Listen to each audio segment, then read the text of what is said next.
Take a good look at your screen as the Associated Press is reporting early this Monday that gunmen opened fire on a bus carrying Israelis in the occupied West Bank, killing at least 3 people and wounding 7 others. Violence has surged in the territory since Hamas's October 7th attack out of Gaza. We know that did ignite the ongoing war there. The attack occurred in the Palestinian village in that area on one of the main east-west roads crossing the territory.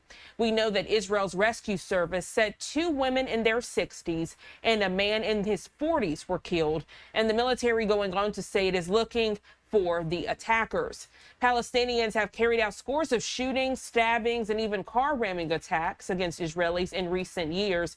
Israel launching near nightly military raids across the territory that frequently trigger gun battle with militants. There has also been a sharp rise in attacks on Palestinians by Israeli soldiers, leading the United States to impose sanctions on this event.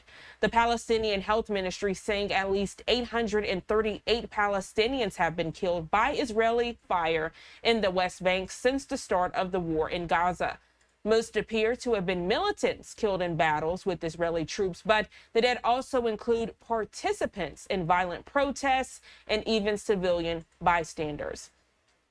Israel's Prime Minister Benjamin Netanyahu vowing to, quote, reach the despicable murderers, end quote, behind this Monday attack and, quote, settle accounts with them and with everyone who assisted them. He goes on to say no one will be spared, end quote. Again, if you're just now tuning into Live Now from Fox, 6 o'clock here on the East Coast, good morning to you. We are following this breaking news coming from the Associated Press, learning that gunmen opened fire on a bus carrying Israelis in the occupied West Bank this Monday, killing at least 3 people and wounding 7 others.